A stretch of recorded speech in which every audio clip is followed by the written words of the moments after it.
Merci de nous rejoindre dans cette émission Les Grandes Gueules sur Radio Espace. Vous nous regardez également aussi à la télévision. Merci de votre fidélité, mesdames et messieurs. Nous sommes mardi, évidemment, nous sommes le 13 juin 2023. Encore une semaine ensemble, mesdames et messieurs, avant les grandes vacances, évidemment, sur Radio Espace. Merci à vous tous qui nous rejoignez à l'international. Vous nous écoutez à Kindia sur 99.7, même fréquence du côté de Dabola, 99.7 également, modulation de fréquence.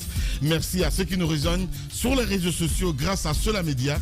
Évidemment, vous recevez l'émission là, mesdames et messieurs. Merci à ceux qui nous rejoignent sur nos radios partenaires. Vous nous écoutez à Kissidougou, Gekedou plutôt, sur Makona FM. Merci à ceux qui nous rejoignent également du côté de Farana, évidemment sur Bambou FM, sur toutes nos antennes locales, évidemment à Bokeh, à Kindia, à Zérékoré. Vous êtes à Labé 99.7 également en modulation de fréquence. Merci à toutes nos équipes, évidemment en région. À Mohamed Diaby qui réalise cette émission ici à National. Et puis, merci à vous tous, mesdames et messieurs. Ceci dit, évidemment, plusieurs mots s'offrent à vous pour interagir sur nos sujets. Il l'a bien fait, hein. GG au 8037 sur Orange. Sinon, ça se passe sur Twitter. Le hashtag Espace GG. Avec plaisir, nous allons prendre en compte vos messages dans notre émission Les Grandes Gueules.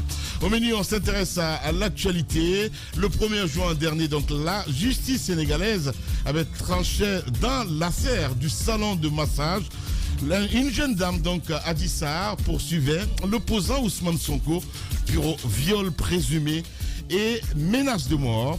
Au bout donc de 2 longues années, Dakar a retenu donc le jeune leader dans les liens de la culpabilité. Sonko écope donc de 2 ans de prison ferme, tout comme Idrissa Seck et Karim Wade. Avant lui, il voit donc doucher donc ses espoirs de prétendre donc un jour à la magistrature suprême. Sonko est donc out pour la justice, mais pas pour les milliers de militants civils et politiques qui ont aussitôt investi donc les rues pour dénoncer donc des velléités de maintien et une logique d'élimination d'opposants. Sénégal, 10 jours après donc des heurts qui ont coûté donc la vie à 16 citoyens, les GG se déploient donc à Dakar avec Diba Milimono que nous allons joindre en direct ce matin dans notre émission. Et puis, en exclusivité, nous allons avoir Aliou Sané, il est coordinateur du mouvement Y'en a marre. Il répondra évidemment aux questions des grandes gueules depuis Dakar. Mesdames et messieurs, ce matin, d'autres sujets viendront s'ajouter à tout ceci avec les grandes gueules, avec notre Jacques Lewa Leno. Mon cher Jacques, bonjour et bon retour. Bonjour à tous. Bienvenue, mon cher Jacques. Merci beaucoup. Voilà. Burkina, non? C'était où? Non, Mali. Mali, pardon. Ok. J'ai tellement le Burkina dans la tête, voilà quoi. Je vois que tu veux aller au Burkina. Bon, je sais pas pourquoi j'ai le Burkina dans la tête comme ça, mais bon, c'est bien. Daouda Mohamed Kamara, mon cher Daouda, bonjour. Bonjour Lamine, et vous n'êtes pas trompé, c'est que Jacques, il est de 2 nationalités. Ah. Il est guinéen, il est burkinabé aussi. Ok. Voilà. Ouais, il adore le Burkina, ça je le sais. Hein, ce côté révolutionnaire. Voilà. De Jacques Lewa-Leno. Je le provoque de temps en temps, même quand on va avec les diplomates et tout ça, voilà quoi. Kissi Foté, bonjour, bienvenue, comment ça va ce matin? Bonjour Lamine. Bonjour. Bonjour à tous les autres. Bien, comment ça va ce matin? Ça va très très bien. Bien. Dieu merci. Allez, on s'intéresse évidemment à l'actualité. Hein. Hier, on a suivi à l'intérieur du pays avec ces prisonniers. Je ne sais pas trop ce qui se passe. Hein. C'est Mali, hein, c'est ça hein. C'est où exactement? À Mali. Oui. À Mali, voilà. À Mali. Oui. Qu'est-ce qui se passe chez Charles White à la fin? Non, mais je ne sais pas s'il faut conclure d'emblée que c'est... Conclure, non. Mais de toutes les façons, il y a un problème. Les prisons relèvent... Il y a des évasions partout là. Du ministère de la Justice. Ouais. Et on sait aussi que nos maisons de détention ne sont pas bien construites en Guinée. On se force d'avoir... un cadre de vie un peu idéal ici à Conakry, ce qui n'est pas encore acquis, mais à l'intérieur du pays c'est autre chose. Ouais. Je crois nos amis qui faisaient, c'est pas l'émission d'Antoine là, hors série, ont pu faire le constat en Moyenne-Guinée, mais également en Haute-Guinée, les prisons ne sont pas déjà bien équipées. Ça c'est la première des choses qu'il faut relever. Ouais. Et la seconde des choses, c'est que même à Conakry, avec toute la sécurité qu'on connaît à la maison centrale, les gens s'évadent quand même de façon miraculeuse. La raison pour laquelle on en parle ce matin, est-ce que c'est un business juteux? 13 quand même, 13 détenus du côté de Mali. Depuis le début de l'année, Stamba va nous sortir peut-être les chiffres tout à l'heure, mais c'est ahurissant quand même, hein. Sincèrement, j'arrive pas à comprendre. Les gens sortent des... Après, c'est les autres qui prennent les coups. Alors là, à la place du ministre. Il faut être clair que ça ne peut pas se passer sans la complicité des régisseurs. On ne peut pas, surtout que d'après, il n'y a pas eu casse. Parce que bien avant Mali, il y avait Bokeh là récemment, mon cher ami. Il y a eu Bokeh, il y a eu Mali, mais il y a eu Conakry ici. Quand même la maison centrale où il y a toute la sécurité, comme je le disais tout à l'heure, les gens sortent quand même. À chaque fois quand ça arrive, on prend des sanctions contre les régisseurs qui sont sur place sans prendre le temps d'examiner en profondeur ce qui se passe. Je me dis quelque part qu'il y a lieu aujourd'hui de poser le vrai débat de nos maisons carcérales, parce que encore une fois, on ne peut pas continuer à enregistrer des évasions de cette nature sans qu'on ait à la fois d'explications et sans qu'on ait des solutions pour eux, d'autres situations. Déjà, les conditions de détention sont souvent dénoncées par les détenus, les observateurs, en tout cas défenseurs des droits de l'homme, et même les conseillers nationaux du CNT qui ont fait le tour de l'intérieur du pays, nous ont remonté quelques informations qui posent quand même débat. Encore une fois, aujourd'hui, je sens qu'il y a une certaine complicité entre soit les régisseurs ou peut-être même ceux qui commandent les régisseurs. Je veux parler des responsables de parquet, à devoir enregistrer comme ça des évasions qu'on peut désormais qualifier d'évasion massive à l'intérieur du pays. Daouda, ça vous inspire quoi tout ça, hein? Parce que quand on fait le bilan, nous sommes au mois de juin, donc ça fait 6 mois déjà, depuis le début de l'année, c'est quand même curieux, j'ai envie de dire. Oui, curieux lorsqu'on ne sait pas les conditions dans lesquelles les maisons carcérales se trouvent aujourd'hui dans notre pays, mais pas curieux du tout lorsqu'on y passe pour voir les réalités, pour savoir que ce ne sont vraiment pas des maisons carcérales, mais ce sont des bâtiments qui ont été réquisitionnés tout de suite pour permettre de retenir quelques prisonniers là le temps de leur séjour. Vous avez vu du côté de Macenta, quand il est arrivé lors de sa tournée qui a fait beaucoup de bruit d'ailleurs, Charles Wright, ce qui a amené à couper un peu dans le budget qui était prévu. Il a participé à la pose de la première pierre d'une prison du côté de Macenta. Et vous allez dans les autres préfectures, c'est les mêmes réalités qui sont là. Ce sont des maisons qui datent de l'époque coloniale. Vous allez, on vous dit c'est la prison civile de Guékédou, c'est la prison civile de Tougué, mais ce ne sont pas des maisons aujourd'hui adaptées. Ça c'est notre débat. Non, ça c'est notre débat. C'est un autre débat. Ce qui est. Pourquoi je dis c'est curieux, parce que le 5 juin, vous vous souvenez, cette évasion ici du côté de Conakry. Effectivement, il y a un franco-belge qui s'est évadé ici. C'est un pan de la situation que je présente d'abord. Oui, je comprends. Voilà, le problème infrastructurel se pose. Et de l'autre côté, c'est aussi la situation des gardes pénitentiaires. Vous savez que ce sont des gardes qui ont plusieurs fois porter des revendications d'amélioration de leurs conditions de vie et de travail. Il y a eu des promesses. Certes, il y a eu des pas qui ont été franchis pour leur permettre d'améliorer un peu leur situation, leurs conditions de vie et de travail, mais ils sont dans une situation qui ne permet pas à ces gardes de céder, je vais dire, devant de résister devant la colère. Les grandes gueules. Vous avez des gens qui sont détenus à la maison centrale de Conakry, par exemple, pour des raisons de plusieurs milliards de francs guinéens, plusieurs millions de francs guinéens. Celui qui est arrivé à une maison centrale à cause de 100 millions, 500 millions, 1 milliard, 3 milliards, ça veut dire que dehors, il a la possibilité de pouvoir corrompre. Parce qu'il a des business qui peuvent marcher dehors. Je suis d'accord. Il y a aujourd'hui à la maison centrale des détenus qui ont des business qui marchent en dehors de la maison centrale. C'est comme s'ils y sont juste pour un temps, mais leurs affaires marchent. Ils ont la possibilité de corrompre. Et ça, c'est une possibilité qu'il ne faut pas aujourd'hui écarter.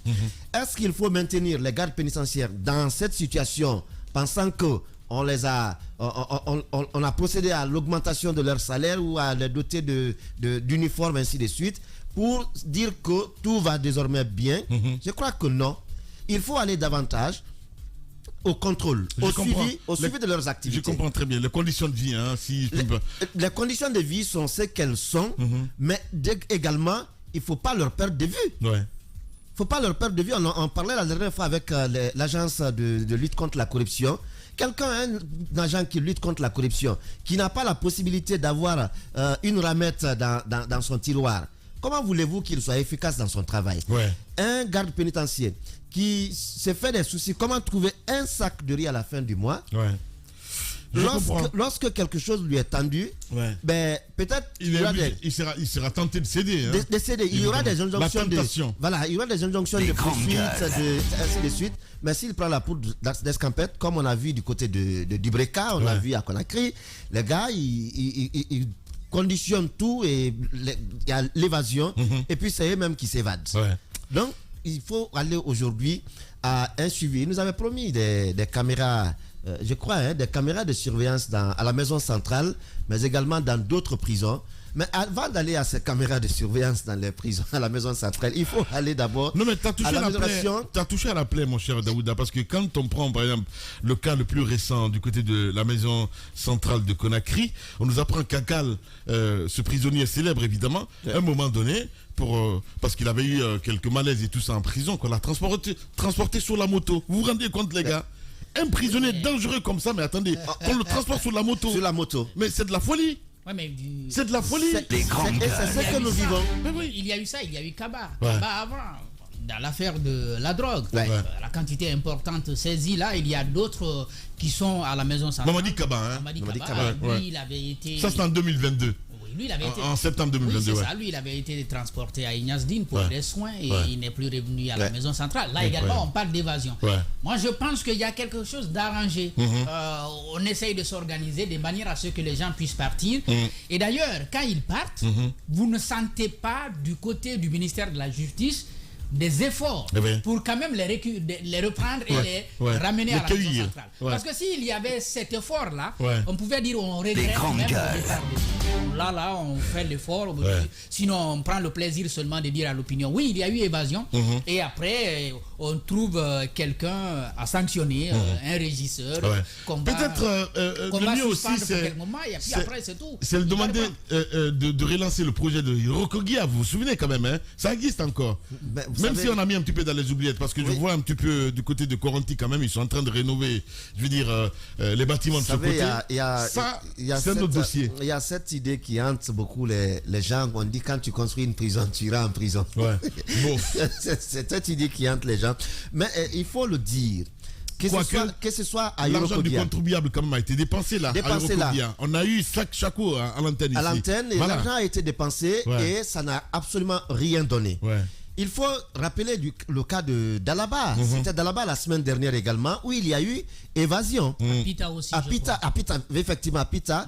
Lorsqu'on a dit que les gens ont été retrouvés, les évadés ont été retrouvés, mais derrière, il y a eu l'autre information qui a dit que non, ils n'ont pas été retrouvés. Donc, c'est-à-dire, les gens, il y a tout le conditionnement qui est fait pour leur permettre de s'évader, mais après, derrière, c'est peut-être les plus faibles qui ne peuvent pas courir, qui sont retrouvés et qui sont retournés en prison. Il faut aller aujourd'hui, si nous nous sommes engagés à aller avec l'application de la loi dans notre pays, il faut nécessairement que les prisons soient à la hauteur de permettre de mettre les gens en cage et que cela soit dans toute la sécurité. Mais lorsqu'on dit qu'on va se limiter simplement à prendre les gens, les mettre dans les... je ne sais pas comment je vais les appeler, ce sont des prisons ou quoi, parce qu'il n'y a rien qui dise que c'est une prison. Évidemment, voilà. Mais non, je comprends très bien les conditions de détention et tout ça, mon cher ami. Ça, c'est un autre sujet, mon cher Tamba. Peut-être des chiffres ce matin, depuis le début de l'année. Non, c'est pas nécessairement...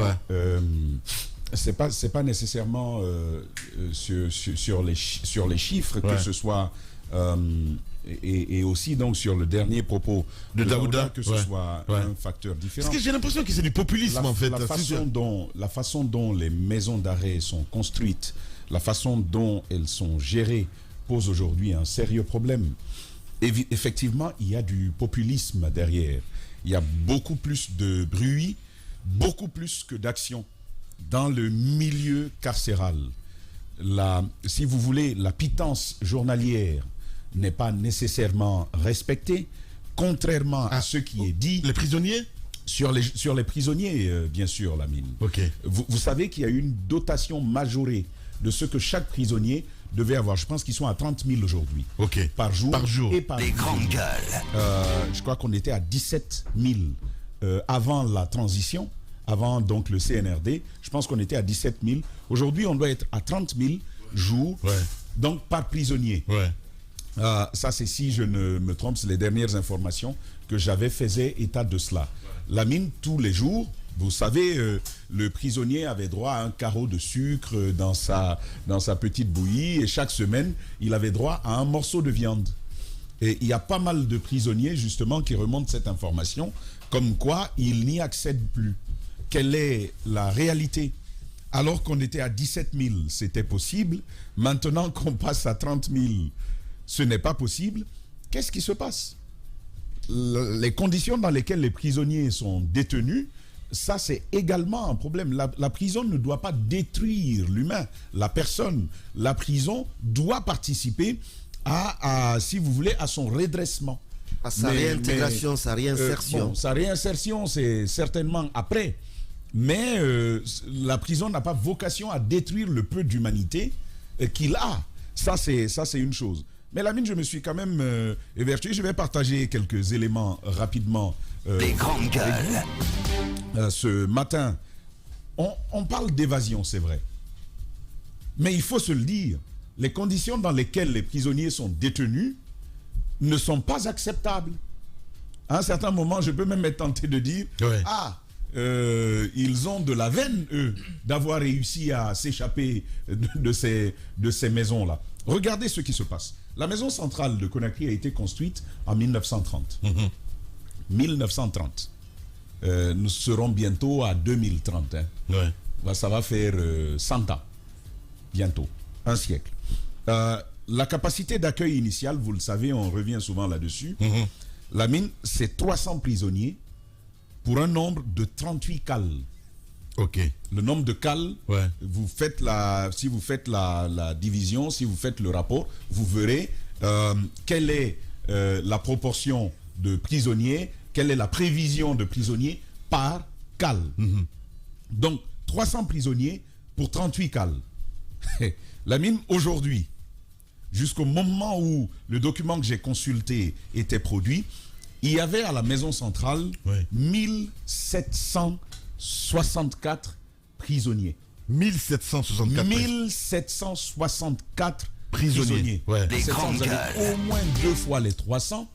Sur les 1000, vous avez au moins 3 fois les 300.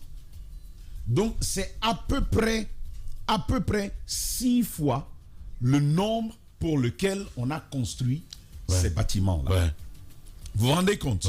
Donc, Lamine, vous avez une surpopulation. Surpopulation. Au niveau de surpopulation carcérale, au niveau de la maison centrale de Conakry. De 300, on est à 1764 pour seulement 38 cales. C'est simplement inacceptable. C'est simplement inacceptable. Et je sais aujourd'hui que, imaginez quoi, vous avez aujourd'hui des gens comme Dr Ibrahima Kassori Fofana qui se retrouvent là-bas. Vous avez des gens comme Moussa Dadis. Vous avez des gens comme Dr Mohamed Diané. Avant eux, il y a eu d'autres ministres qui y sont passés. Je fais l'effort de m'imaginer à leur place aujourd'hui et d'être détenu dans ces conditions-là. Ce ne sont pas des conditions acceptables. Même si pour eux, il y a un traitement du fait de leur statut et des moyens dont ils disposent, ce n'est pas les mêmes conditions que les autres, mais c'est un véritable problème. Lamine, ça c'est la maison centrale de Conakry. On a cette tendance à rester sur Conakry, mais il y a de bien plus graves situations à l'intérieur du pays. Je vous donne l'exemple de Forécaria. Forécaria, on ne sait même pas en quelle année ça a été construit. Bon, ça c'est comme si je commence par ça pour vous dire un peu ce que c'est. Vous avez eu les images. Charles Wright était à la prison civile de Forécaria.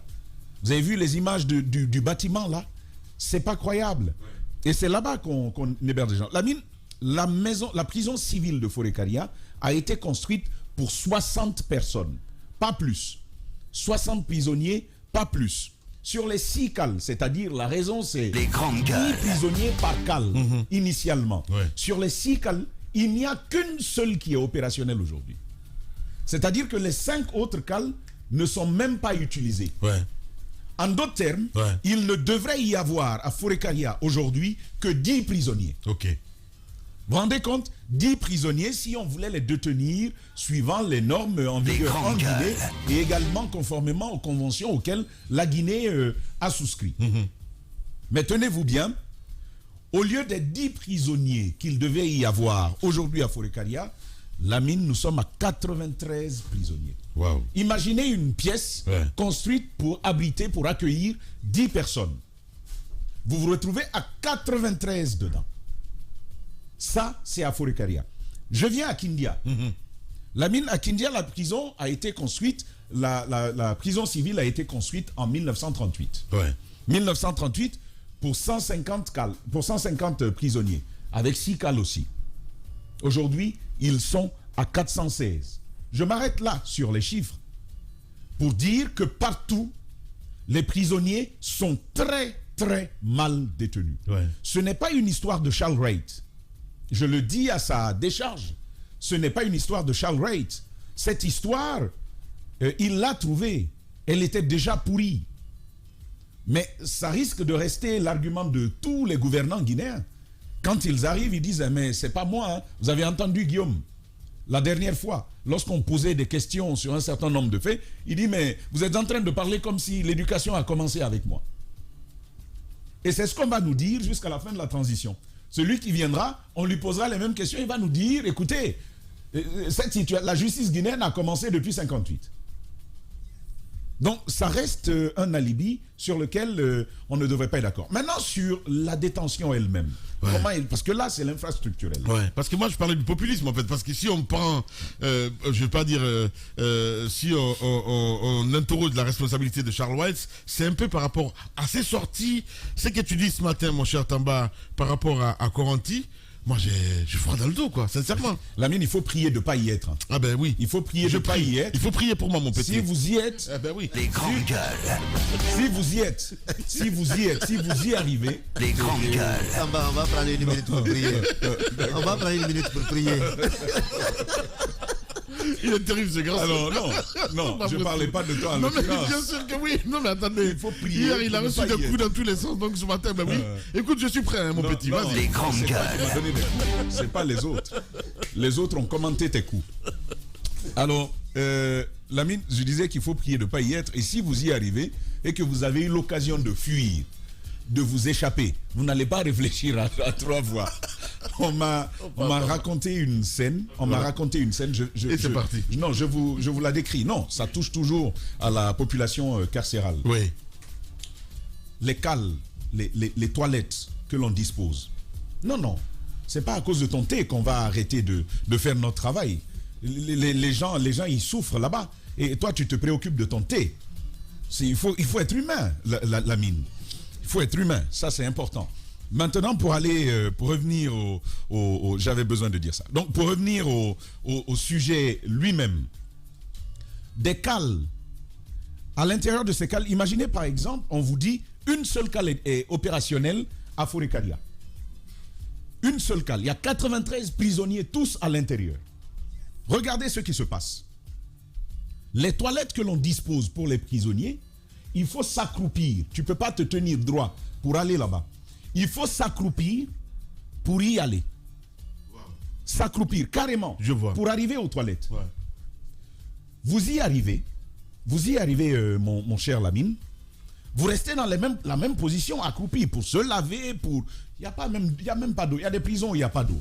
Comment vous lavez? Vous allez faire vos selles là-bas, accroupi. Imaginez les conditions les conditions sanitaires à ce niveau. Il y a des prisons civiles où des malades sont mis avec des gens qui sont sains. Et pourquoi je parle des malades? Déjà qu'ils sont mal entretenus, vous allez voir, si on veut aller plus loin sur ce sujet, le personnel médical, même à la maison centrale, il y a combien de médecins? Ce que l'on m'apprenait, un seul. Ouais. Pour plus de 1700 prisonniers. Combien d'infirmiers? Pas suffisant. Les malades dont je parle, certains parce qu'ils ont été pendant longtemps dans le noir, Lamine, ils sont devenus aveugles. Aïe.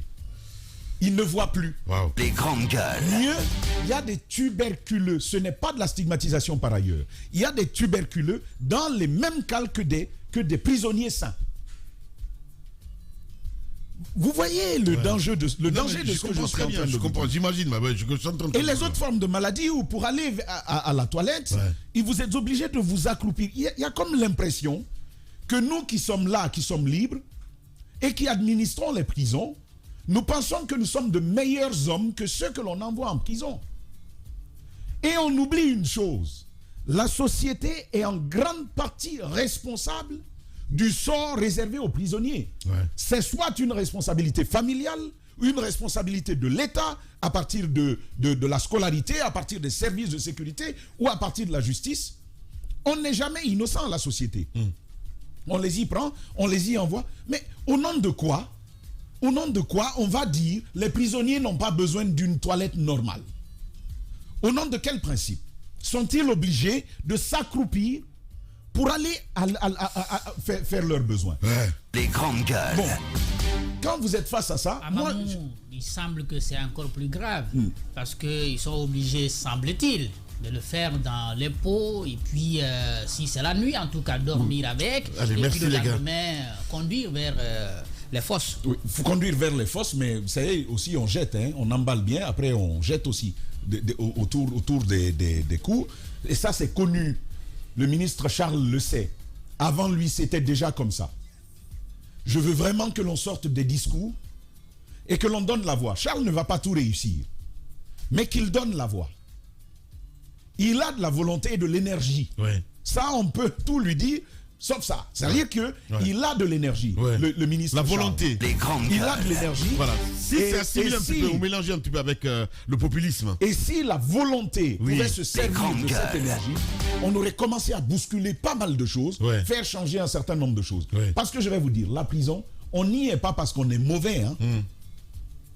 On contrevient tous à des lois. Si par inadvertance, par maladresse ou par mégarde, si vous voulez, par mauvaise aventure, vous veniez à contrevenir à une loi particulière qui vous drainerait en prison, vous allez payer ça. Certains sont allés en prison pour leurs convictions aussi. Aussi. Quand vous vous retrouvez dans cette situation, c'est pas bien. C'est pourquoi il faut que la situation des... Il y a un frère à moi qui m'a dit, et il est pasteur, il a dit, Zach, c'est aujourd'hui avec mon engagement dans l'espace public que je comprends que la Guinée a un gros problème. Je dis pourquoi tu dis ça. Il dit dans une société où on méprise le prisonnier, dans une société où on n'a pas peur de la mort, on ne respecte pas le cadavre. Il dit ça, c'est une société dangereuse. Vous voyez, c'est-à-dire que le faible, on s'en fout. Quand je dis le faible, je pense aux infirmes qui n'ont pas moyen de se prendre en charge. Je pense, les personnes vulnérables. Je pense aux veuves. Je pense aux orphelins. Je pense à ceux qui n'ont aucun moyen. Bien. Quand on méprise ça, on est dans une situation difficile. Lamine, je termine avec deux éléments. Le premier, c'est aussi, à l'intérieur de cette population carcérale, le refus de séparation catégorielle qu'il y a, parce que ça c'est un des principes de la détention, c'est universel par ailleurs. Le principe de la séparation catégorielle veut que les prévenus ne soient pas logés à la même enseigne que les condamnés. Les prévenus ne sont pas encore jugés ou leur jugement est en cours, ils n'ont pas encore été condamnés. On ne peut pas les mettre ensemble avec ceux-là qui ont déjà été condamnés. Mieux, on fait pire en Guinée. Si tu as volé une baguette, tu vas te retrouver avec quelqu'un qui a tué 12 personnes. On ne peut pas mettre ce type de... Je suis d'accord. Je suis d'accord. Mais nos prisons sont comme ça. Les grandes gueules. Il y en a, on les a même pas jugés. Ils se sont retrouvés là. On dit un téléphone a disparu. Ou on l'a pris, il a volé une marchandise à la sauvette. Et puis on l'a attrapé, on l'a amené là. C'est peut-être quelqu'un de fort, un militaire comme souvent ils le font. Il dit, bon, amenez-le dedans, mettez-le dedans. Ouais. On te prend, on dit, mais tu passes des années à attendre ton jugement. Et pendant ce temps, on te met dans la même cale que les grands criminels. Ouais. Si tu y perds la vie, qu'est-ce qui va se passer? Après, on va dire, Allah l'a voulu. Ouais. Il n'a pas voulu ça. C'est vrai. Il n'a pas voulu ça. Et j'enchaîne Lamine avec la question des femmes. Normalement, il faut une séparation corporelle drastique, inviolable, entre hommes et femmes pendant les détentions. Et bien, sur les cales, sur les dortoirs, ça va. Mais sur les espaces communs, il n'y a pas de distinguo.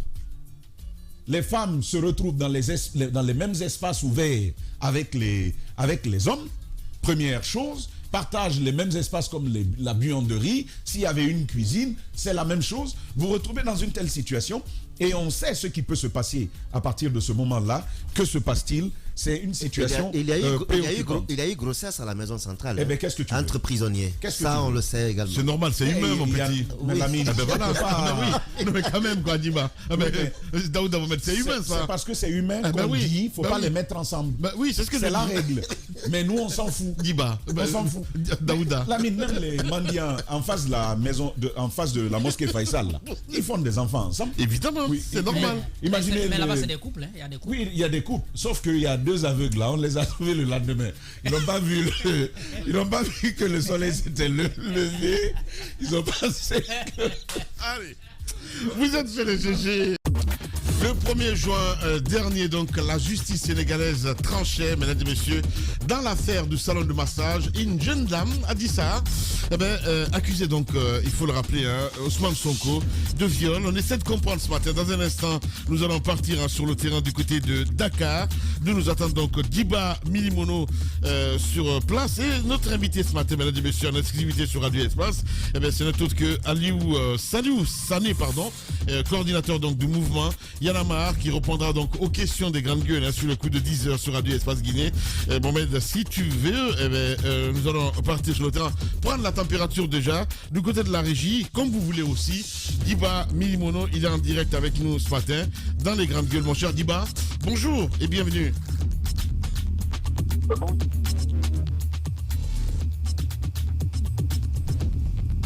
Voilà, Diba avec nous évidemment en direct. Voilà, on va essayer de repartir sur le terrain parce qu'on n'a pas le retour ici en studio A. Du côté de la régie, si vous pouvez faire un peu d'effort, ça serait super intéressant. Allez-y, Madame Hiro, on va revenir dans un instant du côté de Dakar. Mais d'abord, on s'intéresse à un sujet, mon cher Tamba, c'est toi qui avais la parole. Allez-y. Oui, je voulais achever sur... c'est peut-être ça la clé de ces évasions répétitives. Vous avez vu que... Là, j'étais sur les chiffres pour les rappeler rapidement. À Kindia, vous avez jusqu'à 417 détenus. Du côté de la prison civile de Kindia. À Dubreka, vous avez jusqu'à 275 détenus là-bas. Mais regardez le nombre de gardiens que l'on a. Par exemple, à Dubreka, vous avez 9 agents, dont le régisseur. Là, je parle des gardiens, du personnel pénitentiaire. Vous avez 9 agents, y compris avec le régisseur. Et c'est Dubreka où on vous parle de 225 détenus.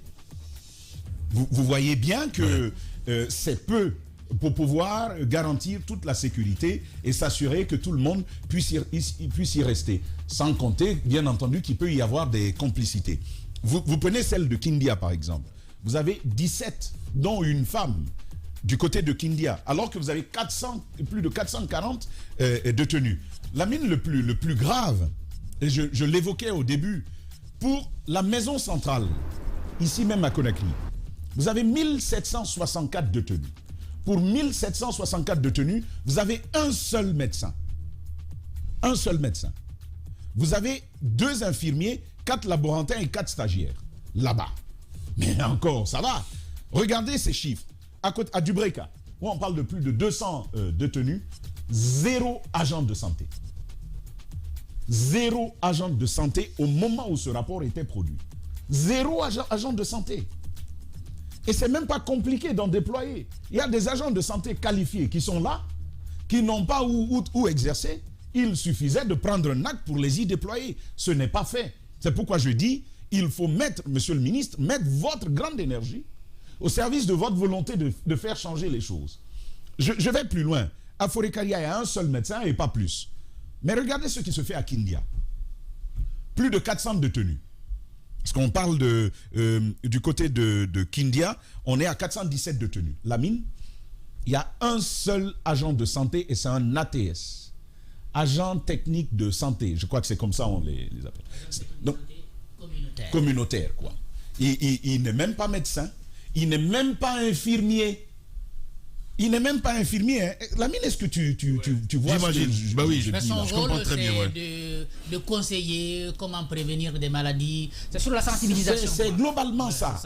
Parce que même pour injecter, là, c'est les infirmiers qui font ça. Ouais. Même pour injecter. Les soins infirmiers, c'est les infirmiers. Mais en dessous des soins infirmiers, il y a des ATS. Ils ne peuvent ni faire le travail d'un infirmier, ni faire encore moins faire le travail d'un médecin. Kindia, au moment où ce rapport est mis est produit, pas de médecin. Pour toute la préfecture que vous voyez là, on dit maison civile de Kindia, pas de médecin, pas d'infirmier. Alors, moi je pose quand même une question, où est la volonté d'agir? Où est la volonté d'agir au-delà des discours? Et vous posez des questions sur les nattes promises par le ministre lors de sa tournée. Moi j'ai quand même eu pas mal de remontées, je les avais partagées il y a quelque temps avec vous. Des gens qui disent on n'a pas encore vu les nattes. Hein. Si vous pouvez interpeller le ministre pour qu'il diligente ça, on n'a pas encore vu les nattes qu'il a promises. Les prisonniers seraient donc obligés, dans ces conditions-là, de s'étendre tout simplement sur terre. Et vous savez combien de maladies on peut ramasser en dormant de cette façon, à même le plancher, sans qu'il y ait quoi que ce soit sur quoi s'étendre. C'est une situation humanitaire. Ce qui se passe là-bas, c'est une violation grave des droits de l'homme à plusieurs niveaux. C'est important que l'État entende ce type d'interpellation et encore une fois qu'ils ne prennent pas le travail du journaliste qui lance des alertes comme on le fait tous les matins, si vous voulez, comme un défi qu'il faille mater de manière exemplaire. Donc, je dis encore une fois que l'évasion que l'on enregistre est peut-être due à un ensemble les évasions qu'on enregistre sont peut-être dues à un ensemble de facteurs, comme ceux liés aux conditions de détention, mais aussi à la sécurité qui est déployée pour ça. Mais tout bonnement aussi, et Jacques l'a dit, ça peut être le fait de complicité entre le personnel pénitentiaire qui aurait quelque chose en retour, parce qu'eux aussi, leur salaire, c'est des salaires pédiatriques. Ils ont un traitement... Les grandes gueules. C'est miséreux. C'est miséreux ce qui se fait là-bas. Bien.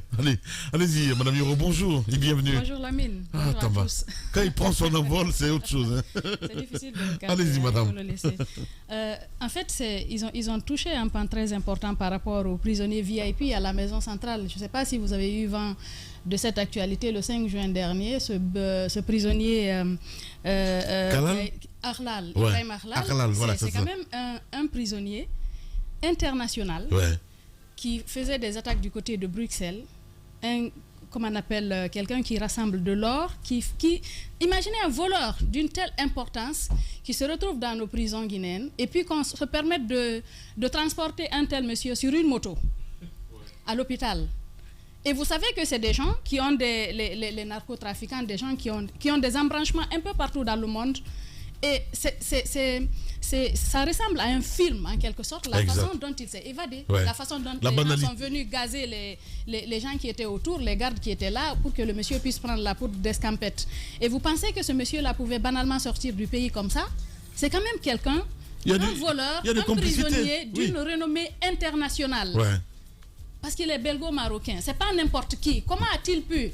Il peut s'échapper là. Mais tout de suite, l'alerte peut être sonnée là. Évidemment. Mais si l'alerte est sonnée là et qu'on le laisse partir, traverser les frontières, sortir de la Guinée, ça veut dire qu'il y a des complicités quelque part. Et ce qui est triste, c'est que ces personnes-là, elles partent comme si de rien n'était. Vous avez des prisonniers VIP comme ça, à la maison centrale, qui peuvent s'occuper de tout le monde. Et puis après, ils partent comme si de rien n'était. Mais les petits prisonniers, les gens qui n'ont pas de relation, comme Tamba le disait, c'est des gens qu'on peut mettre dedans. Après, la personne même qui a dit de les mettre dedans oublie qu'ils sont dedans. Maintenant, c'est des gens qui perdent la vie là-bas. qui tombent malades, qui n'ont pas de soins. Parce que ici, généralement, remarquez, quand vous avez des prisonniers, c'est des parents qui apportent à manger. Pourquoi? Parce que les conditions ne sont pas réunies pour que les gens puissent manger à leur faim.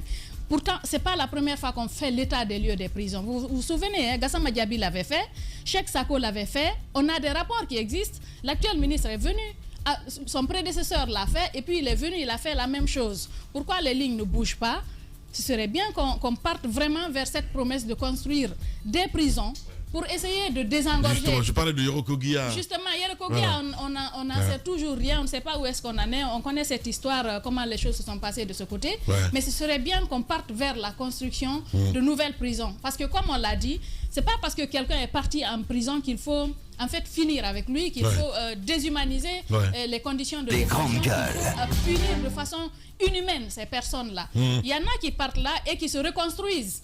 Parce qu'avant, à la maison centrale, ici, vous aviez des prisonniers, quand vous veniez, c'était de véritables artistes.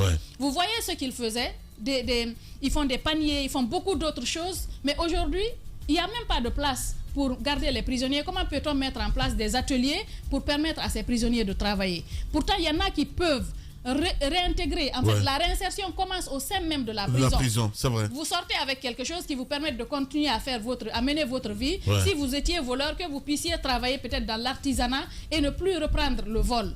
Mais ce qui se passe à la maison centrale ou bien dans nos différentes prisons, on a vu, par exemple, le ministre Charouette, il est passé dans certaines prisons où les gens avaient les pieds complètement... Justement, c'est l'autre question que j'allais poser à Tamba. À savoir, est-ce que dans ces prisons, au moins, il y a 1 heure ou 2 pour des activités physiques, gros point d'interrogation, enfin, voilà. Ceux qui sont dans les meilleures conditions, il y en a qui font le sport tous les jours.